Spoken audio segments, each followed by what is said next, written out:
왜냐하면 이제 저도 주중에 이제 전화를 받거든요. 목사님 이번 주에 참석을 못할 것 같아요. 그렇게 전화를 받는데, 아이고 여기저기 다들 그 야외로 나간다는 그런 소식 때문에.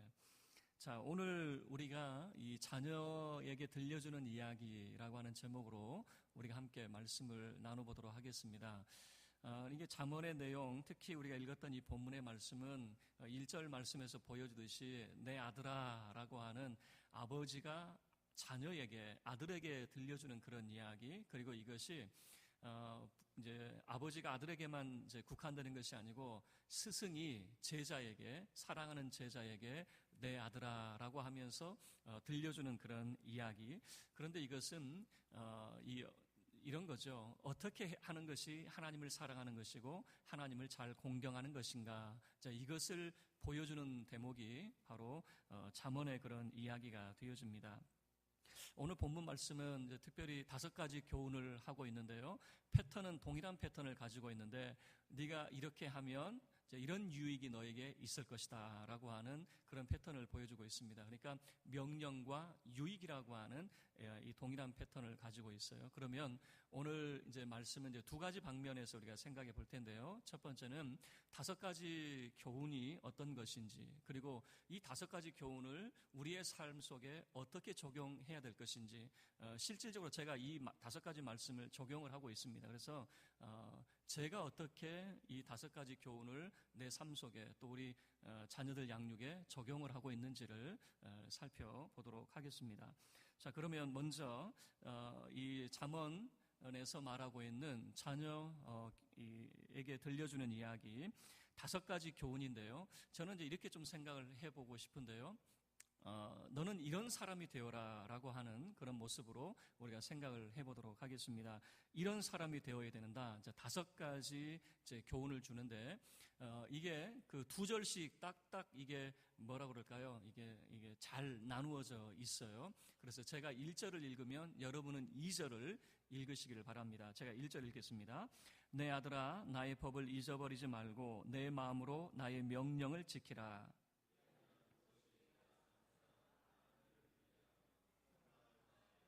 자, 여기서 보여주는 것은 장수와 평강에 대한 그런 복을 말하게 되어지는데, 이런 유익들은 우리 인간이 정말로 원하고 바라는 그런 내용입니다. 여러분, 장수만 해서는 그것은 복이 될 수가 없어요. 평강함으로 장수해야 그게 참된 복이 되어지는 겁니다. 다시 이야기하면 오래 살더라도 평강함으로 오래 살고 건강함으로 오래 살고, 이것이 하나님이 주신 복이지, 만약에 우리 인생에 그런 불편함이 있고 마음에 그런 그 고통이 있고 그런 상태에서 장수하는 것은 어떤 의미에서는 의미가 없는 것이죠. 자, 첫 번째 이런 복을 말하죠. 장수와 평강에 대한 그런 복을 말하는데, 어떻게 해야 장수와 평강을 누리게 되어질까? 첫 번째는 너는 말씀의 사람이 되어라 라고 하는 것이죠. 자, 1절 말씀에서 보여주는 것은 말씀의 사람, 말씀을 잊어버리지 말고 내 마음으로 그 말씀을 지키는 자가 되어야 된다라고 하는 말씀의 사람. 그래서 여러분, 이 성경이 우리에게 주어져 있는데 이 성경은 하나님이 우리에게 주신 선물입니다. 무슨 말이냐면 우리를 지으신 하나님께서 정말 사람이 어떻게 해야 잘 사는가라고 하는 것을 우리에게 모범으로 보여주신 책이 바로 이 성경이란 말이에요. 자, 제가 그 신방을 갔더니 그 집에 그 개가 있어요. 이제 개를 키우는 그런 집이었어요. 그래서 뭐 이런 생각을 하죠. 여러 가지를 막 이렇게 먹여서 건강하게 뭐 고기도 주고 뭐 이러면 얼마나 좋겠습니까? 그런데 개를 사랑하는 사람은 이렇게 이야기하더라고요. 다른 거 절대 주면 안 되고 사료만 줘야 된다. 저는 깜짝 놀랐어요. 개를 사랑한다면 이것저것 다 챙겨줘야 되잖아요. 그런데 왜 사료만 줍니까? 개의 건강을 위해서 사료만 주는 것이 맞다라고 이야기하더라고요. 무슨 말이냐면 개를 키우는 전문가는 그게 옳다는 거예요. 비전문가인 제가 볼 때는 아니 토실토실하게 살만 찌면 되는 것이고 잘 먹고 잘 싸고 잘 자면 되는 것 아니겠는가 생각하지만 전문가는 다르다는 거예요. 자, 다시 이야기하면 우리를 지으신 하나님께서 인간은 누구보다도 잘 알고 계셔요. 우리가 생각할 때는 이렇게 하면 옳을까, 저렇게 하면 옳을까, 더 건강하게 살까. 그런데 우리는 혼란만 가중해요. 무슨 이야기냐면은 제가 어렸을 때는요, 아침은 굶어야 되는 줄 알았어요. 아침은 소식하라고 그랬어요. 유태영 박사님이 나오셔서 소식하세요 그랬어요. 그러더니 한참 지난 후에 황수관 박사님이라고 하는 분이 나오셔서 아침은 많이 드시길 바랍니다 그러더라고요. 바뀌었어요. 그러니까 이건 먹으라는 소린지 말라는 소린지, 사람은요, 소식을 해야 되는지 아니면 아침을 많이 먹어야 되는지 우리는 늘 갈팡질팡하게 되어져요. 그런데 하나님만큼 우리 몸에 대해서 잘 아는 분이 없어요. 인간이 장수하고 평강하는 법이 뭐냐? 하나님의 말씀을 가지고 지키게 되어질 때에 인간이 장수하고 평강하게 되어질 것이다. 말씀을 깨닫게 되어지고 말씀을 붙들게 되어질 때에 그것이야말로 인간이 참 평강을 누리는 법이다라고 하는 것을 보여주고 있는 것이죠. 자, 두 번째는 우리의 이제 성품과 관련된 이야기입니다. 제가 3절을 읽으면 여러분이 4절을 읽어주시길 바랍니다. 인자와 진리가 내게서 떠나지 말게 하고 그것을 내 목에 매며 내 마음판에 새기라.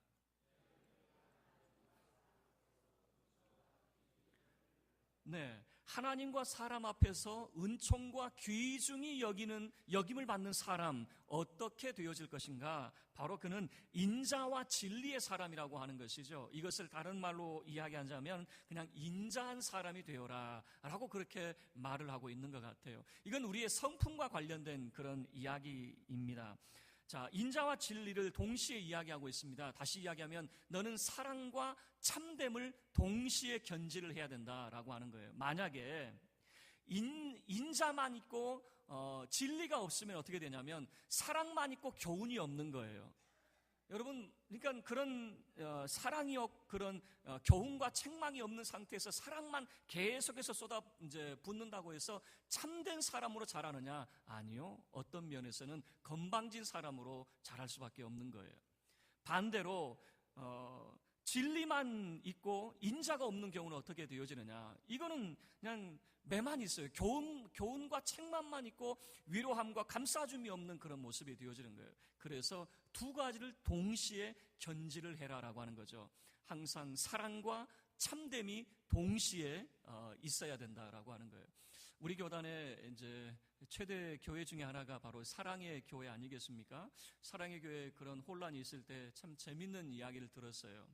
사랑의 교회가 이제 혼란 가운데 있을 때, 지금은 이제 좋아졌습니다. 혼란 가운데 있을 때 교회가 사랑은 없고 의만 남았습니다. 그런 이야기를 하더라고요. 그러니까 보세요. 사랑의 교회, 그 이름을 가지고 저에게 해주는 이야기에서 사랑의 교회인데 사랑은 없고 의만 남았습니다. 그러니까 법대로 이것만 남았다라고 하는 거예요. 이 두 가지가 다 필요한 거예요. 사랑과 의, 이 두 가지가 다 필요하거든요. 인자와 진리라고 하는 이 두 가지가 다 있어야 된다라고 하는 거예요. 그럴 때에 바로 하나님과 사람 앞에 참으로 은총과 귀중히 여김을 받는 사람이 되어질 것이다 라고 하는 것을 보여주고 있는 것이죠. 자, 이제 세 번째는 5절과 6절 말씀에서는요, 여호와를 신뢰하는 사람이라고 하는 것을 보여주고 있습니다. 5절 제가 읽겠습니다. 6절은 여러분 읽어주시길 바랍니다. 너는 마음을 다하여 여호와를 신뢰하고 내 명철을 의지하지 말라. 네, 범사에 하나님을 인정하게 되어지면 하나님께서 너의 길을 지도하실 것이다 라고 하는 겁니다. 어떻게 할 때요? 우리가 하나님을 신뢰할 때라고 하는 거예요. 여러분, 하나님을 신뢰하게 되어지면 범사의 그를 인정하게 되어지고 모든 것을 하나님께 맡길 수가 있어요. 그런데 문제는 뭐냐면 사람은 불안하거든요. 근심과 염려가 있거든요. 내일 일이 어떻게 될지에 대한 그런 염려 때문에 하나님께 모든 것을 맡긴다는 것이 불안한 겁니다. 그래서 전도서 7장 29절에서 보세요. 내가 깨달은 것은 오직 이것이라. 곧 하나님은 사람을 정직하게 지으셨으나 사람이 많은 꾀들을 낸 것이니라. 무슨 이야기입니까? 하나님은 사람을 정직하게 지으셨는데 사람은 자기 꾀에 빠져버렸다라고 하는 겁니다. 하나님을 따라가지 못하고 하나님께 모든 것을 맡기지 못하고 자기 꾀, 자기 지혜에 빠져버렸다라고 하는 것을 보여주고 있는 것이죠. 여러분, 그래서 여호와를 신뢰하게 되어질 때에 하나님께서 우리 길을 인도하신다라고 하는 것을 보여주고 있거든요. 양은 여러분 잘 알죠. 근시 아니다라고 하는 것이죠. 그래서 양은 멀리 내다보지 못하고 그냥 그저 가까운 것이나 보고 그렇게 지낸다고 하지 않습니까? 그런데 사람도 마찬가지예요.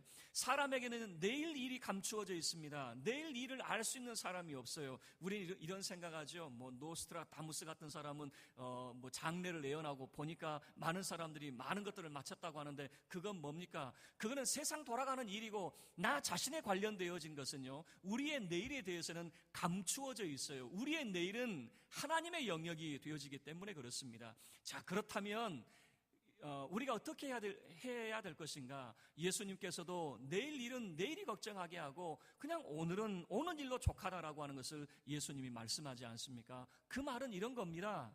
우리가 해야 될 것은 뭐냐면 오늘 일만 그저 잘 감당하면 되는 거예요. 내일은 하나님의 영역이에요. 다시 이야기하면 하나님을 신뢰하세요. 하나님을 신뢰하시고 모든 것을 합력하여 선을 이루신 하나님을 우리가 신뢰한다면 이런 고백이 있는 거죠. 내가 잘 되거나 내가 안 되거나 건강하거나 내가 건강을 잃거나 이 모든 것을 하나님께서는 합력하여서 우리를 선하신 길로 하나님의 뜻에 합당한 길로 우리를 인도하실 것이다 라고 하는 그런 고백이 주어지는 거죠. 하나님을 신뢰하면요, 시편 107편 9절 말씀처럼 그가 사모하는 영혼에게 만족을 주시며 줄인 영혼에게 좋은 것으로 채워주심이로다 라고 하는 것을 고백하게 되어질 겁니다. 하나님은 우리 인생에 필요한 것을 알고 계셔요. 우리가 하나님을 신뢰하고 범사의 그를 인정하게 되어지면 하나님께서 우리의 길을 인도하시게 되어진다라고 하는 거죠. 자, 그리고 네 번째, 여호와를 경외하는 사람이 되어라 라고 7절과 8절 말씀에서 보여줍니다. 7절은 제가 읽겠습니다. 스스로 지혜롭게 여기지 말지어다. 여호와를 경외하며 악을 떠날지어다. 네, 우리 몸에 양약이 있대요. 좋은 약이 있대요. 그래서 우리 골수를 윤택하게 한다라고 하는 것은 우리를 건강하게 한다라고 하는 겁니다. 무엇이 우리를 건강하게 하는가? 여호와를 경외하게 되어질 때에 그것이야말로 우리 몸에 가장 좋은 명약이 되어진다라고 하는 것을 보여주는 거죠. 스스로 지혜롭게 여기지 말라라고 이야기하고 있습니다. 자기 스스로 지혜롭게 여기니까 자기가 모든 문제를 다 해결하려고 합니다. 그러니까 세상 모든 근심 걱정을 다 싸매 들고 있는 겁니다. 그래서 한시라도 머리가 안 아픈 적이 없어요. 속이 안 답답한 적이 없어요. 자기가 지혜롭다고 생각합니다. 하나님께 의탁하지 못하고 자기 인생의 모든 것을 자기가 다 해결하려고 하다 보니까 그저 머리만 아픈 거예요. 그리고 그 마음속에 악한 생각을 품게 되어지는 겁니다. 무슨 이야기입니까? 자기 스스로 해결하려고 하다 보니까 다른 사람들이 하는 방식으로 아니면 다른 사람들보다 더 독해져야 되거든요. 그러다 보니까 자기도 모르게 악한 자가 되어져 버리는 거예요. 그리고 악을 행하는 자가 되어져 버리는 거예요. 그래서 여러분 7절 말씀을 눈여겨보시면요, 여호와를 경외하는 것이 무엇인가? 악에서 떠나는 것이야말로 여호와를 경외하는 것이다 라고 하는 것을 보여주고 있는 겁니다. 여러분이 여호와를 경외한다면 악에서 떠나셔야 됩니다. 우리 마음속에 찾아드는 악한 생각에서부터 그리고 악한 환경에서부터 떠나셔야 된다라고 하는 겁니다. 악한 마음이 뭡니까? 다른 사람을 미워하는 것, 여러분 이미 그것이 악한 마음이라고 하는 거예요. 우리 마음속에 미워하는 마음, 증오하는 마음, 어떤 살인하고자 하는 그런 마음, 시기하는 마음, 불편한 마음, 여러분 모든 만병은 마음에서부터 시작이 되어지거든요. 내 마음이 불편하니까 이것이 우리 육체의 질병으로 나타난 것 아니겠습니까? 그래서 여호와를 경외하는 가장 경외함의 그 표본이 뭐냐? 악에서 떠나라 그 말입니다. 악에서 떠나게 되어질 때에 마음 자체도 마찬가지고요, 우리의 환경에서도 악을 따라가는 것이 아니에요. 여러분 시편 1편 1절 말씀 여러분 잘 알고 계시죠? 여러분 외우고 계시죠? 그런데 이 1편 1절 말씀이 무엇을 보여주고 있냐면 이 악의 단계를 잘 보여주고 있거든요. 자, 한번 여러분 암송하면서 따라 해보시길 바랍니다. 복 있는 사람은 악인들의 꾀를 따르지 아니하며 죄인들의 길에 서지 아니하며 오만한 자들의 자리에 앉지 아니하고.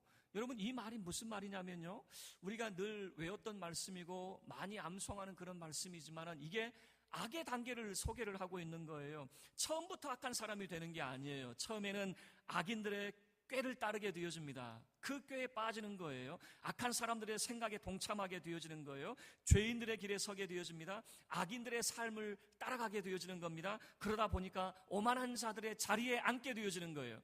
그 죄인들의 자리에 앉아버렸어요. 그래서 결국에는 악인들과 똑같아져 버렸다라고 하는 겁니다. 그들의 꾀임에 빠져버렸습니다. 그들의 길에 서게 되어졌습니다. 그들의 자리에 앉게 되어져서 그들과 별반 다름이 없는 악한 자가 되어져 버렸다라고 하는 거예요. 여러분, 그러나 복 있는 사람은 이 모든 것을 멀리한다라고 하는 거예요. 악한 생각 자체를 멀리합니다. 악한 환경 자체를 멀리하게 되어지는 것이죠. 자, 그래서 여호와를 경외하는 것이야말로 우리의 골수를 윤택하게 하는 우리의 건강함에 있다라고 하는 것을 보여주죠. 마지막 5번째 9절과 10절 말씀, 여호와를 공경하는 사람이 되어야 된다라고 하는 것을 보여주네요. 자, 9절은 제가 읽겠습니다. 내 재물과 내 소산물의 처음 익은 열매로 여호와를 공경하라.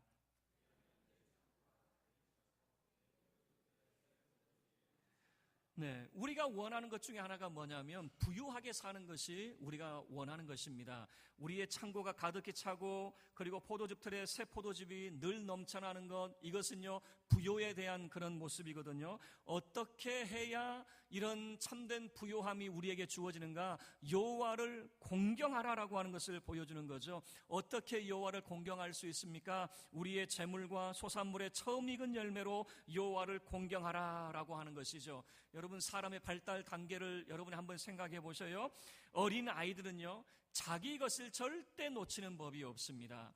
우리 이 막내 아들은요 지금 5살인데요 지금도 그런 인형 같은 거 있잖아요. 로봇 인형 같은 거 있잖아요. 잘 때도 그 손에서 놓지를 않아요. 그냥 자기 것이거든요. 끝까지 붙들고 있어요.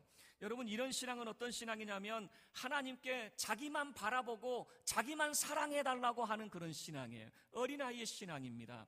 그리고 청소년들을 보세요. 마치 그 얼마나 뻔뻔합니까? 자기가 돈을 번 것도 아닌데 엄마 아빠에게 손 벌리죠. 엄마 용돈 주세요.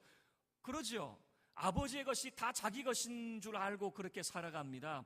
이런 사람은 신앙도요 하나님께 달라고 떼를 쓰는 그런 신앙이에요. 그저 하나님께 기도하고 떼를 쓰면 하나님이 다 주셔야 되는 줄로만 아는 신앙이 되어지는 거죠. 그러나 성숙하게 되어지면, 성인이 되어지면 어떻게 되어집니까? 자기의 것으로 부모를 공경할 줄 알게 되어지는 거예요. 이 말은 우리의 신앙이 성숙하게 되어지면은 우리의 것으로 하나님을 섬기는 법, 하나님께 드릴 수 있는 신앙이 되어지는 거예요. 자, 여러분, 부모가 자녀에게 받아서 기분이 좋습니까? 아니면 그 마음 씀씀이가 좋습니까?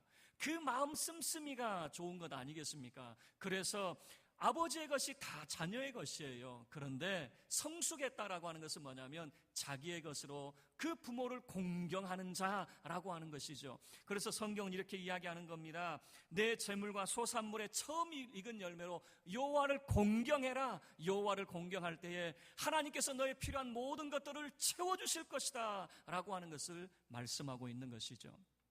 저는 이 5가지 말씀을 늘 기억을 합니다. 자, 그러면 이 5가지 말씀이 얼마나 좋은 말씀입니까? 이 하나도 놓칠 수 없는 그런 말씀이잖아요. 이제는 제가 이것을 고민하면서 어떻게 내가 내 삶 속에 적용을 하고 우리 자녀들에게 양육을 할 것인가 고민하다가 5가지로 정리를 했습니다.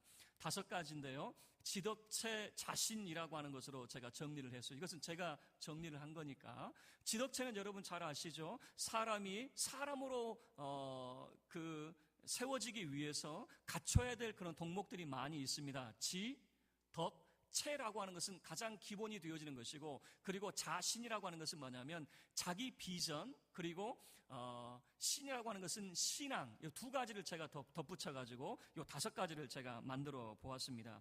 그래서 자, 지덕체의 지, 지식이라고 하는 것이죠. 저희 아이들에게 책을 읽으라고 그렇게 이야기하죠. 책을 통해서 세상을 보는 눈을 가질 수 있도록, 그래서 이것은 우리의 지성과 관련된 그런 교훈을 주기 위해서이죠. 그래서 세상을 보는 눈을 가지고 좋은 사람으로 세워질 수 있도록, 그래서 지혜에 대한 관심을 갖고, 두 번째는 덕에 대한, 덕은 바로 우리 성품에 대한 이야기라고 저는 생각을 하거든요. 그래서 다른 사람을 돕도록 아버지나 어머니를 돕는 것, 또는 친구를 돕는 것, 선생님을 돕는 것. 그래서 우리 이런 생각을 하죠. 심부름을 시킨다 생각하지 말고 내가 어떻게 하면 그분을 도울 수 있는가, 내가 도울 수 있는 것이 무엇인가를 찾아보라 라고 이런 덕에 대한, 품성에 대한 이야기를 이제 하게 되어집니다. 그리고 세 번째는 이 저는 이것을 체력이라고 이제 생각을 하게 되는데요. 사람은 건강해야 다른 모든 일을 할 수가 있거든요. 자기 몸이 약하면은 계속해서 숨어들게 되어지고 위축되어지게 되어 있습니다. 몸이 건강해야 활발하게 정말 에너지 넘치게 일할 수가 있거든요. 그래서 건강 관리에 대해서, 그리고 자기 비전과 자기 관리, 그래서 늘 꿈을 물어봅니다. 너의 꿈이 무엇인지, 그리고 그 꿈을 위해서 무엇을 준비해야 될지를 늘 질문을 하게 되어지는 거죠. 그래서 꿈을 위해서 목표를 설정하고 그것을 이 실현해 가봐라. 꿈이라고 하는 것은요, 망상과 꿈의 차이는 뭐냐면, 망상은 뭡니까? 그것을 원하기만 하고 아무것도 준비하지 않으면 그건 망상이죠. 꿈은 뭡니까? 내가 원했다면 그것을 위해서 준비해 갈 때 그것이 나의 비전과 꿈이 되어지는 것 아니겠습니까? 그리고 다섯 번째는 신앙에 대해서, 너는 하나님을 위해서 무엇을 하고 있느냐라고 하는 이 신앙에 대해서, 그래서 하나님께 받으려고만 하지 말고 하나님께 드릴 수 있는 것이 무엇인지를 살펴볼 수 있도록, 그래서 이 다섯 가지를 제가 고민을 했어요. 자녀 양육에 있어서 어느 한 가지만 집중적으로 이게 할 것이 아니라 다섯 가지, 지, 덕, 체, 그리고 자기 비전과 그리고 신앙이라고 하는 이 다섯 가지, 이것을 다른 말로 하면요, 지성과 품성과 건강과 비전과 신앙이라고 하는 다섯 가지 영역에서 우리 이제 아이들에게 제가 가르치려고 했던 것이죠. 그리고 이 다섯 가지 말씀을 제가 사실은 차용을 이제 했습니다. 그런데 이 다섯 가지를 가지고 아이들에게 접근을 하니까 제가 달라진 점이 있어요. 제가 자녀 양육을 하면서 제가 달라진 점이 뭐냐면, 먼저는 골고루 살피게 되어지는 거예요. 예전에는 이렇게만 이야기했죠. 너 학교 공부해라, 그리고 다른 공부해라, 늘 공부해라, 아니면 책 읽어라, 그런 이야기였다면 이제는 골고루 살피게 되는 거예요. 이 아이의 지성과 품성도 보게 되는 거예요. 그러니까 이기적인 그런 성향으로서 다른 사람을 도우려고 하는 그런 모습이 약하지는 않는지, 아니면 정말 꿈이 무엇인지를 생각하지 않고 그저 하루하루를 의미 없이 그렇게 지내지는 않는지, 아니면 신앙적인 부분, 하나님과의 그런 관계성을 혹시라도 느슨하게 하고 있지는 않은지, 이 골고루 살피는 그런 모습이 제게 보이는 겁니다. 그래서 어느 한쪽에 치우치지 아니하고 골고루 자랄 수 있도록 전반적인 면을 보게 되어지는 것이죠. 그리고 그 다음 부분에 있어서 어떻게 제가 반응을 보이게 되어지냐면, 강한 부분은 칭찬을 해주고 약한 부분은 책망이 아니라 도와주게 되더라고요. 참 무슨 말이냐면은, 아이들 가운데 유독 잘하는 부분이 있습니다. 어떤 지성적인 부분이라든가 아니면 뭐 이 신앙적인 부분이라든가 유독 잘하는 부분이 있으면 그 부분은 칭찬을 해줍니다. 너 정말 잘한다. 그런데 문제는 약한 부분, 옛날에는 같으면 이런 거죠. 공부 안 하는 아이가 있으면 너는 왜 하루 종일 펑펑 놀기만 하고 너 책도 안 읽고 너 도대체 커서 뭐가 될래? 그랬을 줄 몰라요. 그런데 책망하지 않고 면밀히 살펴본 다음에 약한 부분이 있다면 어떻게 도와줄까? 요즘 아이들은 보니까 체력이 너무 약한 거예요. 계속해서 학교 갔다 초등학생들도 학교 갔다 오죠. 그 다음에 다녀야 될 학원도 많이 있죠. 그러다 보니까 어린 아이임에도 불구하고 운동량이 없으니까 체력이 너무나도 약한 거예요. 그래서 도울 수 있는 것이 무엇일까? 의도적으로 일주일에 한 번 정도는 산행을 택하는 거죠. 이제 걷는 것을 이제 시키려고 하는 것이죠. 그런데 짜증을 내요. 산에 가자 그러면 짜증을 내요. 그러면 어떻게 하든지 관심은 뭐냐면 걷게 만들기만 하면 되는 거잖아요. 그 방법 중에 하나가 뭐냐면 마트에 데려가는 거예요. 마트에 데려가가지고 맛있는 거 시식하는데 1시간 동안 돌려요. 그런데 재미난 건 뭐냐면 산에 1시간 다녀오는 건 되게 짜증을 내는데 마트 1시간 도는 건 재밌어해요. 어쨌든 걷는 거잖아요. 그러니까 마음이 바뀌어요. 마음이 어떻게 바뀌냐면 너의 운동 안 하냐가 아니라 어떻게 걷게 만들 것인가? 이제 이런 거잖아요. 그리고 신앙의 그런 부분도 있어요. 아이들이 이제 주일만 교회를 이제 나오잖아요. 그리고 이제 주일 나오기 전에 성구 암송도 하고 뭐 성경 억지로 뭐 그건 시키니까 하게 되어지잖아요. 그래서 이야기를 합니다. 학교에서 집에 오기 전에 교회 들려서 긴 시간 기도하려고 하지 말고 교회 들려서 하나님 저 왔어요, 저 다녀갑니다, 인사라도 하고 오라고. 교회 문이 항상 열려 있잖아요. 그 교회 들렸다가 오라고 그렇게 이야기하거든요. 그래서 기도를 그 다음에 기도를 하려고 한다면 길게 하지 말고 너 1시간씩 기도해, 그게 아니라 한 5분만이라도 한번 앉아 있다가 와. 저는 그런 생각하거든요. 제가 지금 목사가 돼서 이제 제가 생각하면 저는 어렸을 때 교회가 제 놀이터였거든요. 교회만 오면 친구가 있었고요. 교회만 오면은 정말 즐거웠어요. 행복했어요. 그리고 제가 목사가 되어졌거든요. 교회만 오면 지긋지긋해. 교회만 오면 힘들어. 여러분, 그 사람이 나중에 어떤 사람이 되어지겠습니까? 저는 그래서 교회가 영적 놀이터가 되어야 된다고 생각하는 사람이거든요. 어린아이들이 와서 정말 교회만 오면 행복해. 교회만 오면은 너무너무 좋아. 그래서 어떻게 하든지 학교에서 집에 올 때 그냥 오지 말고 교회 들렸다 와. 그런 신앙적인 부분들을 제가 책망하는 것이 아니라 이제는 어떻게 하면 도울 수 있을까? 그런 관점으로 바뀌는 것이에요. 뿐만 아닙니다. 이제 강요하는 그런 이제 모습에서 계속해서 이제는 저도 이제 도우미가 되는 것이죠. 강요하는 부분이 뭡니까? 막 이래라 저래라, 너 책을 읽어야 된다, 너 기도해야 된다, 너 목사 자녀가 돼가지고 너 그러면 되겠냐? 늘 강압적인 것 아니겠습니까? 그러나 이제는 달라졌어요. 여러분, 자녀는 부모의 뒷모습을 보고 자라게 되어져 있습니다. 달라져야 될 것은 자녀가 달라지는 것이 아니라 누가 달라져야 됩니까? 부모가 달라져야 됩니다. 자녀는 부모의 뒷모습을 보고 자라거든요. 부모는 TV 펑펑 보면서 너 책 읽어, 공부해. 그런다고 해서 자녀가 공부를 합니까? 부모가 달라져야 되는 것 아니겠습니까? 공부하는 모습을 내가 먼저 보여줘야 되는 것이고 공부하는 환경을 만들어줘야 되는 것 아니겠어요? 그러니까 여러분, 이 지덕체의 자신에 대한 이것을 제가 하면서 달라지는 것은 자녀들이 달라지는 것이 아니라 제가 먼저 달라지는 것이죠. 그런 분위기들을 만들어줍니다. 그리고 기도하는 그런 모습을 보여주려고 이제 합니다. 그리고 자녀들에게 질문을 많이 하게 되어지더라고요. 예전에는 너 책 읽었냐? 뭐 이런 질문이었다면 너 이거 해라 저거 해라 라고 하는 그런 명령이었다면 이제는 질문을 하게 되어지는 거예요. 너 책을 읽었는데 너 무엇을 느꼈고 너 무엇을 생각하게 되었는지 물어보게 되는 것이죠. 그리고 다른 사람을 어떻게 도와줬는지, 너 할머니를 어떻게 도와줬는지 이렇게 질문을 하는 거죠. 그 이유는 뭐냐면 나중에 커서라도 자기만 아는 사람이 아니라 다른 사람을 돕는 사람으로 성장할 수 있도록. 여러분, 사람은 한순간에 바뀌지 않습니다.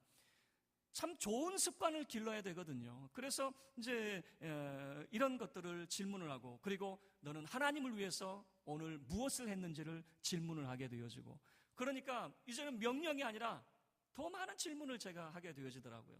자, 결론입니다.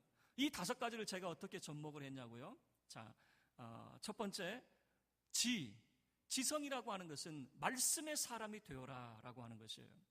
우리가 갈고 익혀야 될 것은 무엇이냐면 바로 하나님의 생명의 말씀입니다. 그 말씀을 우리가 붙들게 되어질 때에 장수와 평강의 복을 우리에게 명령하고 있거든요. 두 번째, 품성에 대한 이야기입니다. 이것은 인자한 사람이 되어라. 자, 인자와 진리를 가지고 있는 사람, 우리가 어떤 사람이 되어져야 될 것인가? 인자와 진리의 사람이 되어질 때에 하나님의 약속 있는 말씀이 뭡니까? 하나님과 사람 앞에 은총과 귀중히 여김을 받게 되어질 것이다. 그건 품성적인 이야기. 그리고 세 번째, 건강과 관련되어서는 저는 여호와를 경외하는 사람이 되어라. 성경에서 뭐라고 이야기합니까? 여호와를 경외하게 되어질 때 이것이야말로 네 몸에 양약이 되어서 내 골수를 윤택하게 하게 되어질 것이다. 여호와를 경외하는 것. 그리고 네 번째, 비전입니다. 어린아이들은요, 어렸을 때부터 비전을 가져야 됩니다. 꿈을 가져야 됩니다. 자, 말씀을 드리는데 자기 인생에 대한 꿈은 15살에 확립이 되어져야 됩니다. 15살에 확립이 되어져야 20대에 그 꿈을 준비하게 되어져 있어요. 근데 20대에 자기 꿈을 알게 되어지면 30대에 자기 꿈을 이제 준비를 하는데 30대는 늦어요.